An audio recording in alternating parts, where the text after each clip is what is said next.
Σεπτέμβριος 1995. Ως απάντηση στον αυξανόμενο ζήλο των μινιμαλιστών, η Ιερουσαλήμ γιορτάζει με λαμπρότητα την επέτειο κατάληψης της πόλης από τον βασιλέα Δαβίδ πριν από 3.000 χρόνια.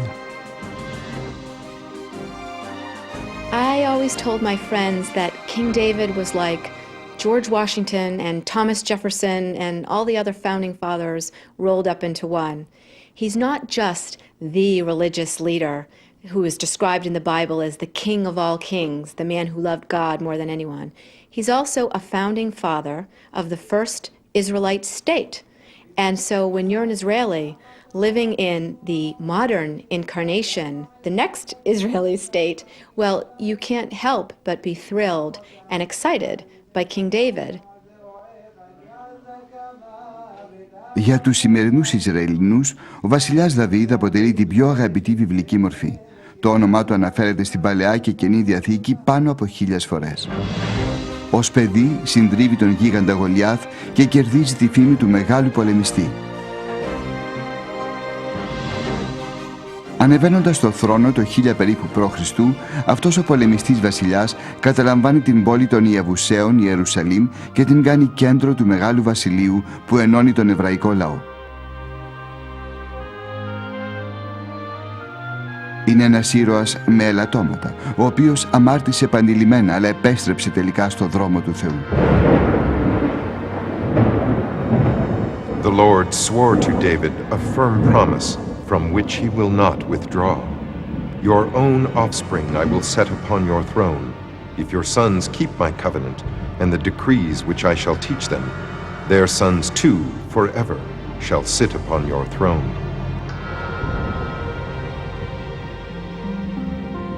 Even today, we still sing the song David Melech Yisrael Chai Chai V'Kayam, which means David is the king of Israel.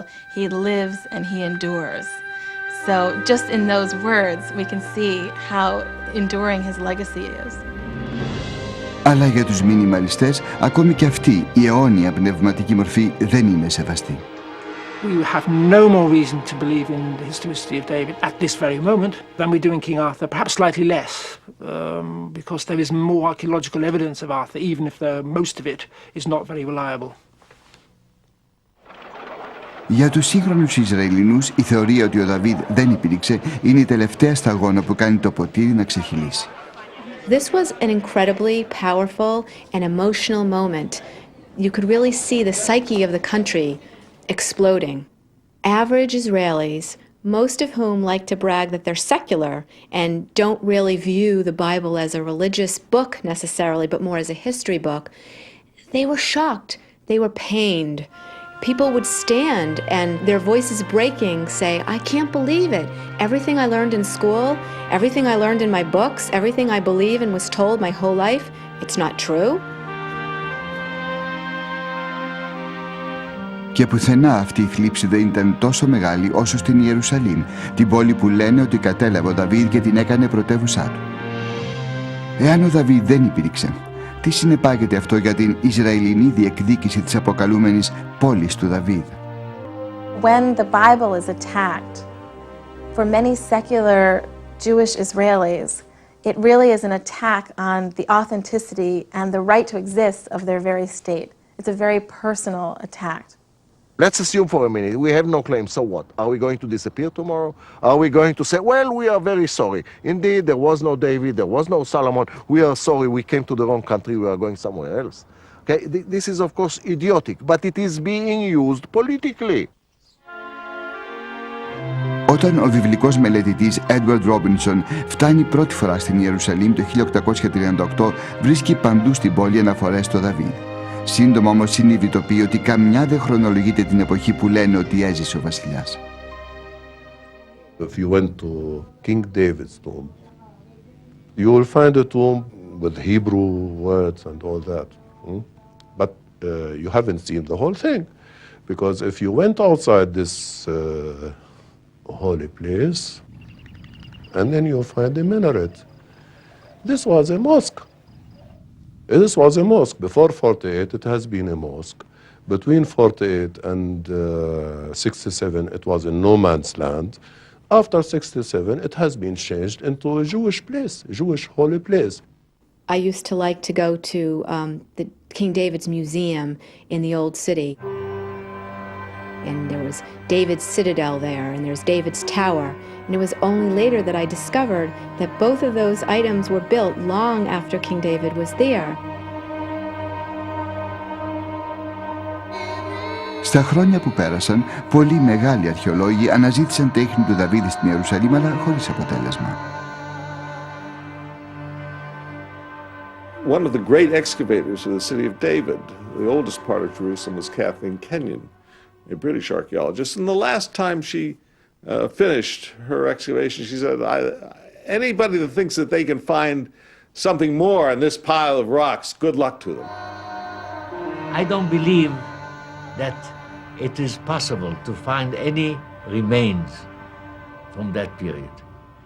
The city was built and rebuilt and destroyed without end. Doesn't mean that didn't exist. People will say, well, there is no trace of David's Jerusalem because it's all been built over. Well, there's actually a lot of evidence from earlier periods there. So the argument doesn't wash. Μέχρι τα τέλη της δεκαετίας του 1970, το μόνο στοιχείο στην Ιερουσαλήμ που μπορεί να συσχετιστεί κάπως με τον βασιλιά Δαβίδ είναι το φρέαρο του Γουόρεν. Πιστεύουν ότι το αρχαίο ιδρευτικό σύστημα που ανακαλύφθηκε από τον αρχαιολόγο Charles Γουόρεν το 1867 είναι το τσινόρ, η σύραγγα που χρησιμοποίησε ο βασιλιάς Δαβίδ για να μπει κρυφά στην Ιερουσαλήμ και να καταλάβει την πόλη. Αυτός ο ισχυρισμός αμφισβητήθηκε κατά καιρούς, αλλά ποτέ δεν αποδείχθηκε σωστός ή λανθασμένος. Δεν υπάρχουν πιστικά στοιχεία. Gουόρεν and later other scholars in the beginning of this century cleared the place from its contents, all the pottery and debris, which in those days looked as a nuisance, as something to get rid of. Broken pottery, who needs it? But this is what we have. I mean, a piece of an Iron Age cooking pot is as valuable for dating as a complete Iron Age cooking pot. No difference.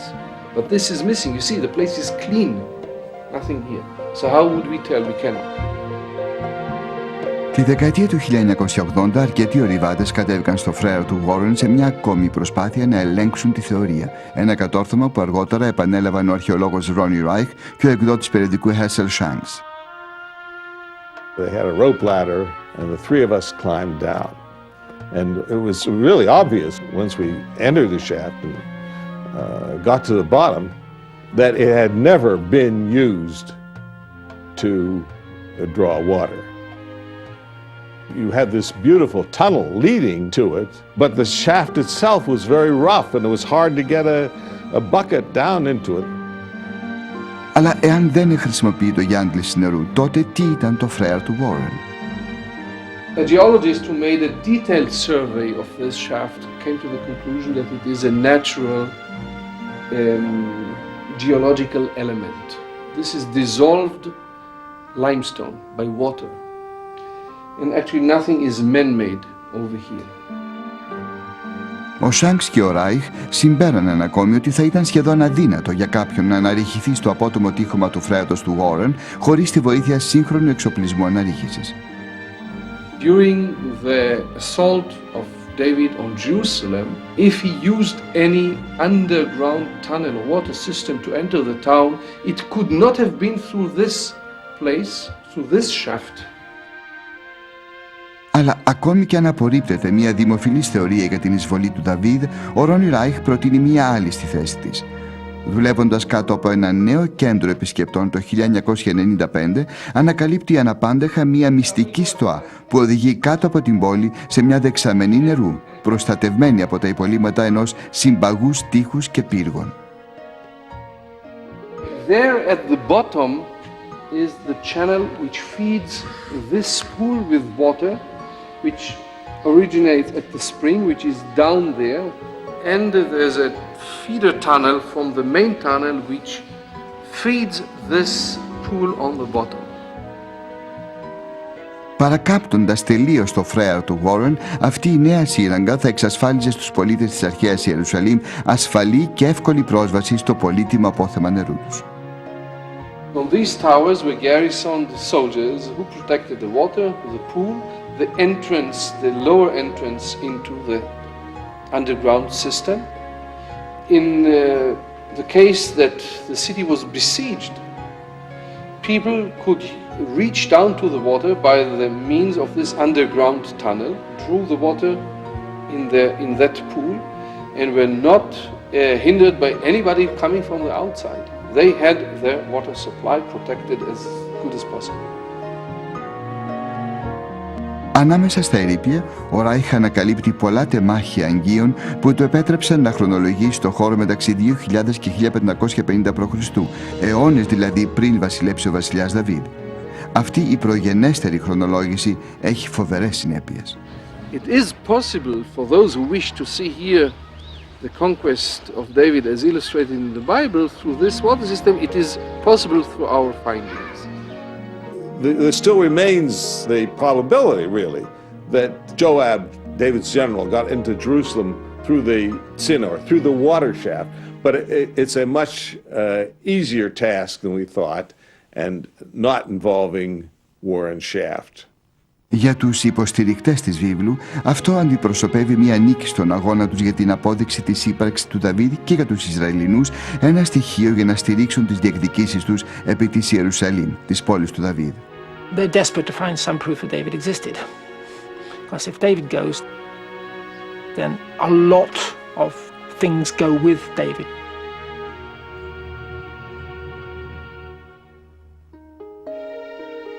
Στη συνέχεια θα δούμε ότι μια νέα επίμαχη ανακάλυψη θεωρείται από πολλούς παραχαραγμένη. No modern forger would have the knowledge to forge such an inscription, and if he or she had done it, they wouldn't have planted it on an innocent dig director like Avram Biran. They would have sold it for $1 million. Ενώ οι μινιμαλιστές ισχυρίζονται ότι ο Ισραηλίτης βασιλιάς Δαβίδ δεν υπήρξε, οι πιστοί παρακαλούν να έρθει στην επιφάνεια κάποια αρχαιολογική απόδειξη που θα αποστομώσει τους επικριτές τους. Οι παρακλήσεις τους εισακούονται το 1993 στο πιο απίθανο μέρος, το Τελ Αλκάντι, το χώρο που ο Έντουαρντ Ρόμπινσον είχε σωστά αναγνωρίσει πρώτη φορά πριν από 100 περίπου χρόνια ως τη βιβλική πόλη Ντάν. Ευρισκόμενο στα βόρεια του Ισραήλ, το Τελ Ντάν είναι ο χώρος όπου γίνονται οι πιο μακροχρόνιες ανασκαφές της χώρας. Ο ηλικίας 91 ετών αρχαιολόγος Αβραάμ Μπιράν δουλεύει εδώ από το 1966, αλλά τίποτα δεν τον είχε προετοιμάσει για το εκπληκτικό τεχνούργημα που θα ανακάλυπτε μετά από ανασκαφές 27 ετών. A Gila cook yells at me and says, "We have an inscription." Now, an inscription? I said, hold on a minute, let's have a look. So we all bent down, and sure enough, there is a basalt stone, and on the basalt stone are letters, in ancient Hebrew or Aramaic letters. And you could see immediately one word very clear, Melech, king, and then Yisrael, king of Israel. And next to it is Beit David, house of David. So the exciting was of course very great. Έπειτα από μελέτη, ο Μπιράν συμπεραίνει ότι η λίθινη πλάκα είναι μια στήλη ή επινίκη επιγραφή. Επενεί ένα μη κατονομαζόμενο αραμαίο κυβερνήτη στις κατακτήσεις του οποίου περιλαμβάνεται και η χώρα ενός βασιλιά από τον οίκο του Δαβίδ. And the date of that inscription, both by calligraphy and stratigraphy, is 9th century. Χαραγμένη σχεδόν 150 χρόνια μετά την υποτιθέμενη βασιλεία του Δαβίδ, είναι η πρώτη ιστορική αναφορά που βρέθηκε για τον βασιλιά εκτός βίβλου. Επόμενο λοιπόν ήταν η ανακάλυψη του Μπιράν να τραβήξει αμέσως τα πυρά από το στρατόπεδο των μινιμαλιστών. First of all, this is one word, not two. That's not conclusive of anything at all. It can still mean House of David. Secondly, the context in which this word occurs is not clear. Everybody knows that. Thirdly, the word that you translate as David could mean a lot of other things. Even in the Bible, Dod means uncle, beloved. So there are other possibilities. Μερικοί μελετητές λένε ακόμη ότι η στήλη του Τελ Ντάν μπορεί να είναι παραχαραγμένη. There's no way that the inscription could be forged. No modern forger would have the knowledge to forge such an inscription. And if he or she had done it, they wouldn't have planted it on an innocent dig director like Avram Biran. They would have sold it for $1 million. It is genuine. All the leading scholars in the world have pronounced it genuine. It's just inconvenient for the revisionist. Στο αποκορύφωμα της διαμάχης, ο επιφανής Γάλλος παλαιογράφος André Le Maire ανακοινώνει ότι βρήκε μία δεύτερη αναφορά στον Δαβίδ σε μια άλλη πηγή, τη στήλη Μέσα. Μια τρίτη επιγραφή που αναφέρει τον Δαβίδ ανακαλύφθηκε το 1999 στον τοίχο ενός Αιγυπτιακού τάφου στο Καρνάκ. Μολονότι αυτή η τελευταία αναφορά βασίζεται σε πολύ υποθετική ερμηνεία, οι υποστηρικτές της βίβλου ισχυρίζονται ότι οι τρεις επιγραφές αποτελούν αδιάσυστα στοιχεία για την ύπαρξη του οίκου του Δαβίδ. Τελικά όλοι, πλην των πιστών μινιμαλιστών, παραδέχονται ότι ο βασιλιάς Δαβίδ ήταν υπαρκτό πρόσωπο, αλλά ορισμένοι εξακολουθούν να αμφισβητούν κατά πόσον υπήρξε τόσο ισχυρός όσο διαφαίνεται στη βίβλο. Although the issue is not decisive, I would seriously maintain that the balance of evidence at the moment suggests that David did not have an empire, and that indeed there may not even have been a David or Jerusalem for him to be at. That was anything more maybe than a few tents on top of a hill. So what? What does it mean? Is size important? We know that size is not important. Already Dr. Wood told us, okay, that size is not important. Look at that. Somebody will say in 3,000 years, who is the Pope? What did he rule? He ruled over a small quarter of Rome? Is a figure of no importance. It does not matter. I don't care if King David ruled over a kingdom the size of Liechtenstein. Who cares? The question is, how was he perceived by people? It is a fact that hundreds of years later, kings relate to him. Everybody relates to the house of David. This is important. Η βίβλος περιγράφει τη βασιλεία του Δαβίδ και του γιου του Σολομώντος ως μια περίοδο μεγάλης ανάπτυξης και ευημερίας. Ο Δαβίδ κάνει την Ιερουσαλήμ πρωτεύουσα της Ισραηλινής Αυτοκρατορίας και ο Σολομών ανεγείρει τον πρώτο ναό για να στεγάσει την κυβωτό της Διαθήκης που περιέχει τις 10 εντολές. Εάν ο Δαβίδ είναι η καρδιά της Ιερουσαλήμ, ο Σολομών είναι η ψυχή της.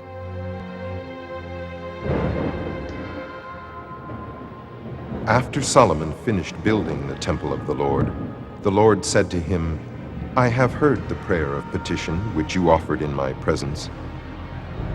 I have consecrated this temple which you have built. I confer my name upon it forever, and my eyes and heart shall be there always. This is where the history of Israel really begins, not with Saul or David, who were not much more than chieftains, petty chieftains, but with Solomon, the first great king. Solomon was the great uniter. He was able to create a kingdom that was the envy of other nations. The Queen of Sheba came to him just to witness his wisdom and to bring him gifts. It was a glittering, beautiful country with stunning architecture that could be seen for thousands of miles around. Μερικοί υποστηρίζουν ότι οι καλύτερες αποδείξεις της δόξας του αρχικού Ισραήλ πρέπει να προέρχονται όχι από την εποχή του Δαβίδ, αλλά από τη βασιλεία του Σολομώντος. Και ο χώρος για να αναζητηθούν αποδείξεις της βασιλείας του Σολομώντος, όπως και του πατέρα του Δαβίδ, είναι η Ιερουσαλήμ. Αλλά οι θρησκευτικοί περιορισμοί και αργότερα η κατοχή αποκλείουν τους ενασκαφές στις πλέον ενδεδειγμένες περιοχές της πόλης, εμποδίζοντας ουσιαστικά τους αρχαιολόγους να αποκαλύψουν ό,τι απέμεινε από την Ιερουσαλήμ του Σολομώντος. The so-called city of David, or Ophel, is occupied largely by Arab-Palestinian homes. Now, the last thing in the world these people want to do is say, please, dig in my backyard, find evidence of Solomon, and we'll make a museum out of my house. Well, that's not what they're interested in doing. They want to preserve their homes, their heritage for themselves. So they're not about to assist Israelis in what might be a political coup for the Israeli government. Μέχρι σήμερα έχει ανακαλυφθεί μόνο ένα τεχνούργημα που πιστεύουν ότι προέρχεται από τον ναό του Σολομώντος. Είναι μια φιλντισένια κεφαλή σκύπτρου σε σχήμα ροδιού με την επιγραφή «Αφιερωμένο στους ιερείς του οίκου Γιαγουέχ». The whole temple area, which today houses important monuments for the Muslim faith, this is completely off limits to the archaeologists. So if we want to explore where was Solomon's temple, we can't dig there. Archaeologists cannot excavate on this most holy area for Islam. So that removes probably 50% of Jerusalem of Solomon's day from the excavator's trowel. It's just inaccessible. Απογοητευμένοι από τους περιορισμούς των ανασκαφών στην Ιερουσαλήμ, οι αρχαιολόγοι αναγκάζονται να αναζητήσουν αλλού στοιχεία για την περίοδο βασιλείας του Σολομώντος. Στρέφονται προς τις 3 πόλεις που η βίβλος αναφέρει ότι χτίστηκαν από τον βασιλιά Σολομώντα. This is an account of the forced labor which King Solomon levied in order to build Hatzor, Megiddo, Gezer, all his cities for chariots and for horses. Η έρευνα αρχίζει στις 14 Ιουνίου του 1902, όταν ο 21 ετών Ρόμπερτ Αλεξάνδερ Στιούαρτ Μακάλιστερ αρχίζει τις ανασκαφές στην αρχαία πόλη της Γαζέρ. Δουλεύοντας εκεί επί 7 χρόνια συνέχεια, ο Ιρλανδός κάνει αρκετές συναρπαστικές ανακαλύψεις. One of McAllister's major finds was a large complex on the south side of the mound, which he understood as a palace belonging to the Maccabean rulers Simon Maccabeus in the 2nd century, one of the Hasmoneans.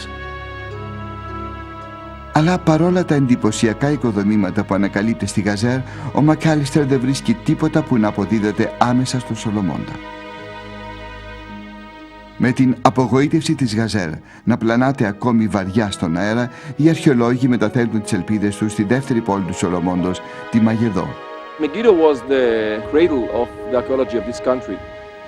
It is the site which is mentioned, the only site in Israel which is mentioned in all great archives of the ancient Near East, Assyrian, Egyptian, Hittite, and of course in the Bible above all, and many times in the Bible. So this is the reason why it is so important. Το 1925, το Ανατολικό Ινστιτούτο του Πανεπιστημίου του Σικάγου αρχίζει τις ανασκαφές στη Μαγεδό που θα διαρκέσουν 14 χρόνια, ελπίζοντας να ανακαλύψει αποδείξεις της βασιλείας του Σολομώντα. They excavated the famous Megiddo stables at a time, and they identified them as stables first of all, and dated them to the time of Solomon because of several verses in the Bible which, first of all, mention construction of Solomon at Megiddo, and secondly, mention the fact that Solomon had many horses. So they combined the verses and then identified the stables as belonging to Solomon. Κοντά στους στάβλους, οι ερευνητές του Σικάγου κάνουν την πιο εντυπωσιακή τους ανακάλυψη. Τείχη πόλης και μια μοναδική βαριά πύλη πύργου και φυλάκιο, τα οποία αποδίδουν στην έντονη οικοδομική δραστηριότητα του Σολομώντος. And from the very beginning, they always tried to find a way to pinpoint the biblical material into the ground, so to speak, into the strata at Megiddo. Με αδημονία, οι αρχαιολόγοι στρέφουν την προσοχή τους στην τελευταία πόλη της βιβλικής οικοδομικής δραστηριότητας του Σολομώντος, στην Ασσόρ. Στη συνέχεια θα δούμε ότι οι αρχαιολόγοι διαφωνούν σχετικά με τα ερείπια της αυτοκρατορίας του Σολομώντος. I have the correlation here. And now I think the burden of proof is on somebody who would like to say that this is not so. Το 1955 σε όλο το Ισραήλ κυριαρχεί μια αρχαιολογική φρενίτιδα. Μία από τις πόλεις του Σολομώντος αναγνωρίστηκε πρόσφατα στη Μαγεδό και πρόκειται να αρχίσουν οι μεγαλύτερες ανασκαφές που έγιναν ποτέ, στην αδελφή πόλη Ασσόρ. The king of Hatzor is called in the Bible the king of Canaan, which means he is actually the king of this city, but he is so important, or the city is so important, that he is the king of the entire country, the king of Canaan. It is, if you want, a Los Angeles, a Paris, a London of those days. So it's a jewel of a site. Ο Γιγάελ Γιαντίν αρχίζει τις ανασκαφές στο χώρο της αρχαίας πόλης Ασσόρ το καλοκαίρι του 1955.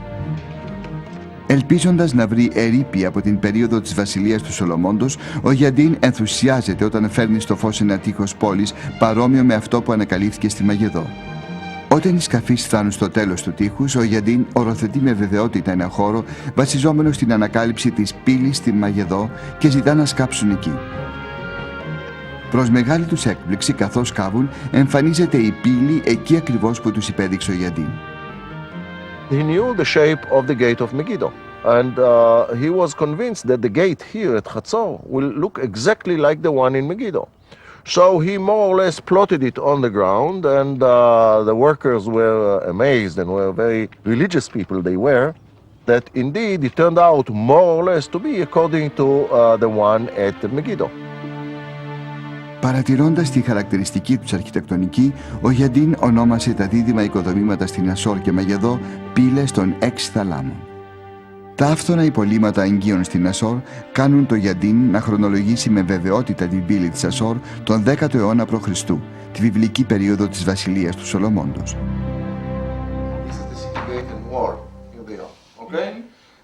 Ο αρχαιολόγος Άμνον Μπεν Τόρ ήταν μαθητευόμενος του Γιαντίν στις ανασκαφές της Ασόρ και βοήθησε στη χρονολόγηση των πυλών των 6 θαλάμων. Now, I don't care if it is Solomon who built it or if it is Franz Joseph who built it. This is now not the question. As an archaeologist, I have to date the gate, and I date it to the 10th century. Only then we open the Bible, and we should say, is there a story or is there something that can be correlated with this? And since I have a story that a certain king, whose name was Solomon, that he built the gate of Hatzor, I have the correlation here. And now I think the burden of proof is on somebody who would like to say that this is not so. Παρά τον ενθουσιασμό που νιώθει ο Γιαντίν, εξακολουθεί να τον ενοχλεί κάτι. Αν η βιβλική διήγηση είναι σωστή, γιατί δεν βρέθηκε ένα παρόμοιο οικοδόμημα και στη Γαζέρ? Για να βρει την απάντηση, ο Γιαντίν αναζητά την αρχική αναφορά που έκανε ο Ρόμπερτ Μακάλιστερ κατά τις ανασκαφές του στη Γαζέρ το 1912. And there he saw the plan of his so-called Maccabean castle and recognized that if you added the other half to the structure, you would have a gate almost identical to the ones at Hatzor and Megiddo. Ο Γιαντίν ταράχτηκε. Ο Μακάλιστερ δεν χρησιμοποίησε τα υπολείμματα των εγγύων για να χρονολογήσει το χώρο, με αποτέλεσμα να εκλάβει την πύλη της πόλης ως κάστρο των Μακαβαίων. And Yadin thought that was one of the great archaeological triumphs of his career, to recognize on paper the Solomonic gate at Gezer. Ο Γιαντίν καυχάται σε όλο τον κόσμο. There is no example in the history of archaeology where a passage helped so much in identifying and dating structures. Our decision to attribute that layer to Solomon was based primarily on the one king's passage, the stratigraphy, and the patri. Η αρχαιολογική κοινότητα είναι τόσο πεπισμένη για τα συμπεράσματα του Γιαντίν που δέχεται τις τρεις πόλεις ως χώρους πρότυπα. Τα σπασμένα εγγύα που βρέθηκαν κοντά στις Σολομόντιες πύλες γίνονται αποδεκτά κριτήρια για τον 10ο αιώνα π.Χ., βάσει των οποίων συγκρίνονται και χρονολογούνται όλοι οι άλλοι χώροι. Αργότερα όμως, το 1994, αρχίζουν να εγείρονται ενοχλητικά ερωτήματα σχετικά με τα αποτελέσματα του Γιαντίν, τα οποία προκαλούνται από άρθρα του Ισραήλ Φίνκελστάιν που περιγράφουν τη δική του δουλειά στη Μαγεδό. When we went to Megiddo, at least, and I think all of us, we came without any preconception. We wanted to check things afresh. But when we started looking at the pottery, when we started looking at stratigraphy, and also when I started looking back at what was done before me at Megiddo and the interpretation, I saw that something was wrong. Well, now we are going to visit the anchor of the whole Solomonic theory. This is the famous gate of Megiddo, the one which is similar to the gates at Gezer and Hatzor. Now, the idea was that there is this description in 1 Kings 9:15 of Solomon building Hatzor, Megiddo, and Gezer, and here we have the same buildings. However, the problem is that there is evidence here that this very gate at Megiddo is later. It should apparently be dated to the 8th century, 2 centuries after the days of King Solomon. So this cannot serve anymore as an anchor for the theory of the united monarchy of David and Solomon. Βασιζόμενος στις δικές του ανασκαφές στη Μαγεδό, ο Φίνκελστάιν διατείνεται ότι ο Γιαντίν παρερμήνευσε τα σπασμένα εγγύα και χρονολόγησε πολύ νωρίτερα τους τρεις χώρους. Ο Φίνκελστάιν προτείνει νέα χρονολογία που απειλεί μια άλλη μακροχρόνια βιβλική παράδοση. Solomon Well, nothing was built by Solomon here. What we see here, we see archaeology of the Bronze Age, we see of the second millennium, of the third millennium and second millennium BC. We do see Iron Age monuments, but I don't think that a single monument here was built by Solomon. Εάν η λεγόμενη διόρθωση του Φίνκελστάιν είναι σωστή, τότε ο μεγάλος δημιουργός των Γαζέρ, Ασόρ και Μαγεδό δεν ήταν ο Σολομών, αλλά μία από τις πιο μισητές μορφές της βίβλου, ο βασιλιάς Αχάβ. Ahab, son of Omri, did evil in the sight of the Lord more than any of his predecessors.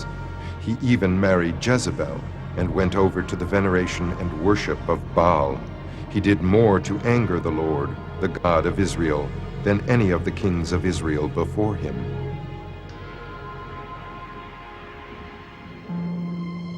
Μολονότι ο Αχάβ στυλιτευόταν στη βίβλο, ο Φίνκελστάιν πιστεύει τώρα ότι ήταν ένας μεγάλος δημιουργός. Ακολουθώντας τα βήματα του πατέρα του Αμβρή, ο Αχάβ ίδρυσε τη δυναστεία των Αμβριδών που εξαπλώθηκε στους Αγίους Τόπους.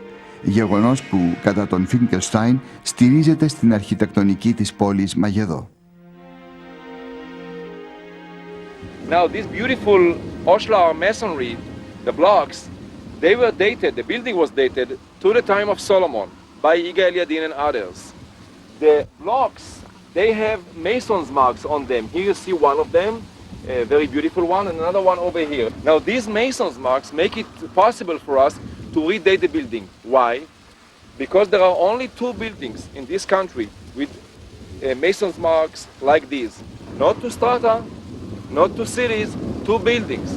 One is this building at Megiddo, dated to the time of Solomon, and another one, the palace of the Omrites at Samaria.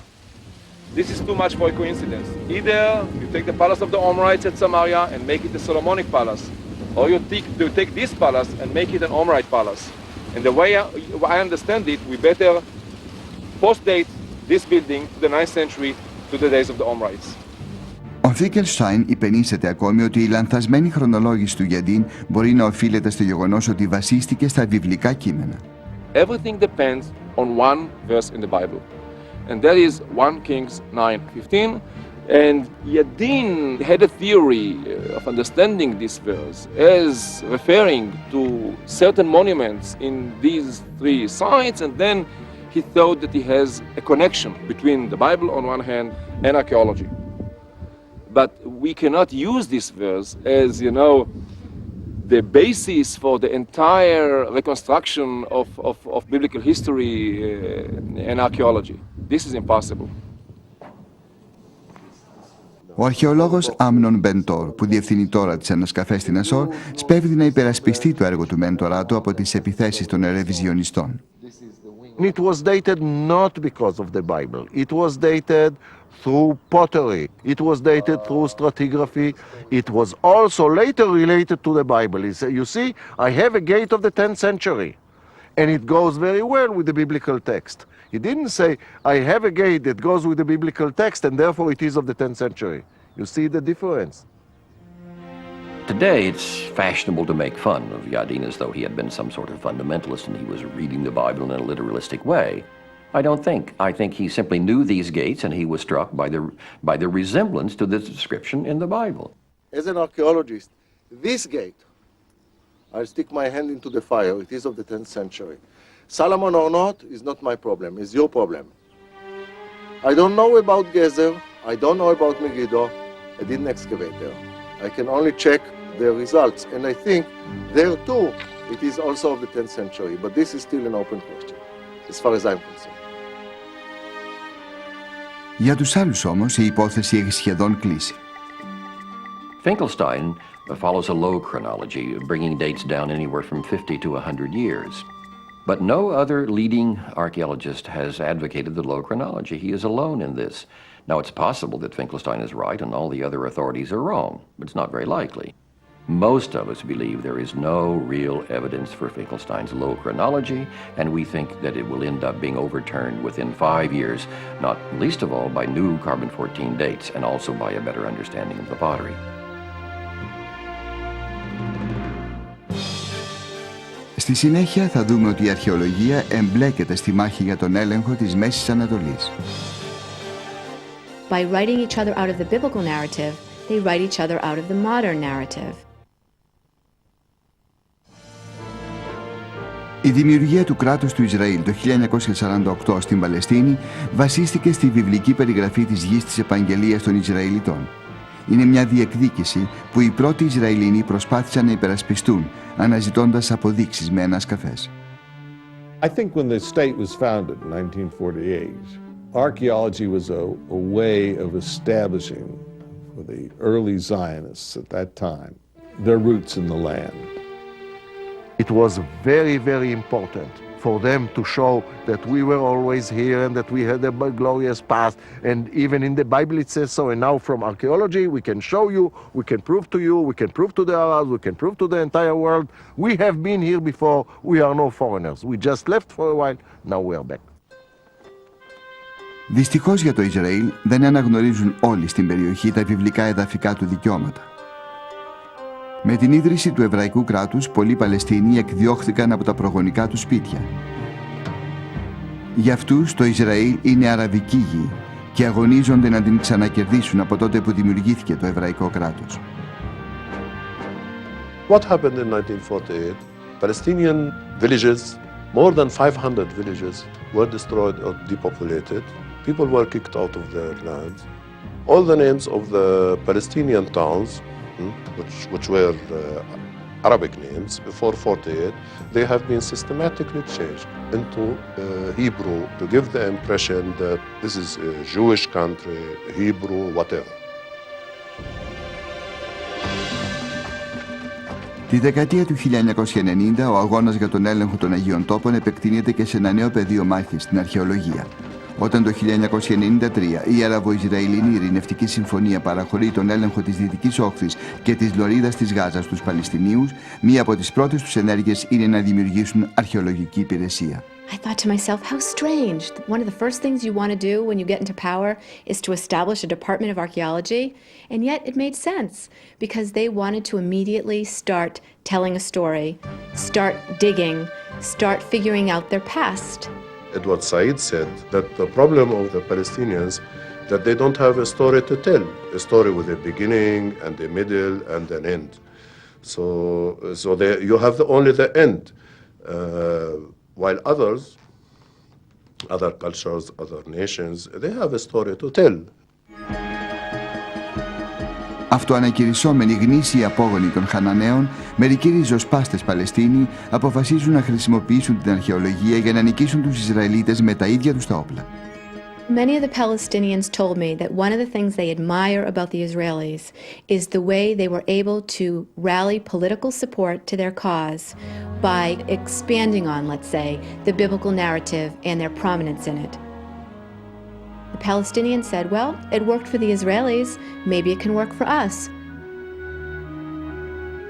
Just as Israelis can claim that archaeology validates their original claim to the land, Palestinians can make the same claim. In fact, I think we can prove the Canaanites were there first. Let's find some of them and give the land back to them. Η ηρωνία είναι ότι ακόμη και οι Ισραηλινοί αρχαιολόγοι διαπιστώνουν τώρα ότι οι ανασκαφές τους στηρίζουν την Παλαιστινιακή ερμηνεία. Η πρόσφατη ανακάλυψη του Ρόνι Ράιχ ότι το ιδρευτικό σύστημα της Ιερουσαλήμ είναι πολύ παλαιότερο από όσο νόμιζαν, δημοσιεύτηκε στον Παλαιστινιακό τύπο. The Bible presents the Canaanites as inferior to the Israelites, culturally, socially, and morally. Ronnie's discovery makes you think again, because it's an amazing piece of architecture that they put together there. And again, the Palestinians are thrilled to have this kind of archaeological proof that the Canaanites might have been just as good, or even perhaps better, culturally speaking, as the Israelites. Επόμενο είναι λοιπόν κάθε νέο κεφάλαιο των μινιμαλιστικών αμφισβητήσεων να εντάσσεται στην παλαιστινιακή επιχειρηματολογία, μια τάση που ανησυχεί τον Άμνον Μπεντόρ. Once Israeli archaeologists come and say, this is all nonsense, everything that is in the Bible is all nonsense. It is all a legend. It is all something that was written many years after in order to invent a glorious past. They are giving all those people all over the world say, you see, it is not only we who say so. Even you, Israelis, say that you don't have any claim to this country. by writing each other out of the biblical narrative, they write each other out of the modern narrative. And so they look at a lack of information, for instance, about Jerusalem. And the Palestinians will say, the Israelis have no history there, so hence they have no modern connection to Jerusalem. Or the Israelis will say that the Palestinians' interest in Canaanites and other ancient peoples is false. It's made up. They don't have any connection to the Canaanites, therefore they have no connection to the biblical narrative and no historical connection to the land that they've been living on. So you see this all the time between the two sides, trying to somehow edge the other side out of the story. Πουθενά αυτός ο αγώνας δεν είναι τόσο εμφανής όσο στο όρος του ναού στην Ιερουσαλήμ. Οι Εβραίοι πιστεύουν ότι εκεί βρισκόταν κάποτε ο ναός του Σολομώντος, ενώ σύμφωνα με τη μωαμεθανική παράδοση, από την κορυφή του ανέβηκε ο Μωάμεθ στους ουρανούς. Και οι δύο θρησκείες θεωρούν αυτό το υψίπεδο των 140 περίπου στραμμάτων ιερό, αλλά μόνο στους Μωαμεθανούς επιτρέπεται η λατρεία εκεί. This is an area that has never been excavated before. It's a very sensitive area. It's the holiest site in Judaism and very holy in Islam too. But it's being destroyed archaeologically. Το 1999, ένα Ισλαμικό θρησκευτικό ίδρυμα που είναι υπεύθυνο για το όρος αρχίζει τις ανασκαφές εντός των ορίων της περιοχής τους. Μωαμεθανοί αξιωματούχοι αναφέρουν ότι τα έργα τους είναι απλώς ανακαινήσεις ασφαλείας, αλλά οι Ισραηλινοί είναι δύσπιστοι. Οι εργασίες δεν επιβλέπονται από αρχαιολόγο, όπως απαιτεί ο νόμος, και κάθε βράδυ φορτηγά κατεβαίνουν με θόρυβο το όρος του ναού και αδειάζουν φορτία από μπάζα σε μια έρημη χωματερή. Μήπως καταστρέφουν πολύτιμα τεχνουργήματα από τον Ιουδαϊκό ναό του όρους? We know from an examination of the dump that it's archaeologically rich material. Whether it has anything to do with Solomon's temple is another question, and I don't propose to suggest the answer to that. But a large cornice has been found and some pottery by people going into the dumped material. That gets to the heart of the Israeli fear, that evidence that could show a Jewish historical presence in Jerusalem at the Temple Mount is now being thrown away. Πολλοί Ισραηλινοί ανησυχούν. Παλαιστίνοι διαπραγματευτές εξακολουθούν να απαιτούν την επιστροφή τεχνουργημάτων που ανακαλύφθηκαν στην περιοχή την οποία ελέγχουν τώρα αυτοί, συμπεριλαμβανομένων και των χειρογράφων της Νεκράς Θάλασσας. Τα τεχνουργήματα γίνονται το πιο σύγχρονο διαπραγματευτικό χαρτί στον σκληρό αγώνα για τον έλεγχο της Μέσης Ανατολής. It just doesn't get as much attention as some of the louder and more important political issues, but it is there. There are also disputes over how much access the Israelis will have as tourists to these sites that are so fundamental to their religious beliefs.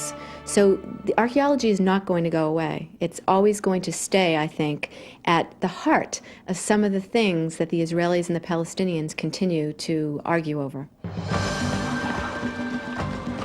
Για τους αρχαιολόγους όλων των εθνών, αυτή η προοπτική δεν είναι ευχάριστη.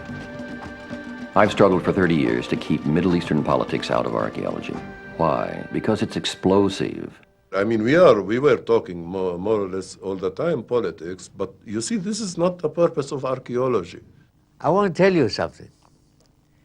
It would be a sad experience if the Jewish state, the new Israel, has to depend on biblical archaeology. You see, biblical archaeology doesn't help you politically. Biblical archaeology simply provides you physical evidence for things that I, at any rate, had no doubt existed.